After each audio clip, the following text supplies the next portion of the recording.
Hi Mr. Sunish, mayroon po ba akong pwedeng ikaso sa kapitbahay ko na pinintasan po ako at sinabing hindi daw ako maganda at mataba ako?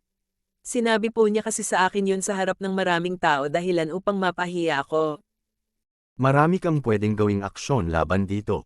Pwede kang magsampa ng criminal case for slander o oral defamation dahil sa paninirang puri at pwede siyang makulong ng hanggang sa 6 na taon.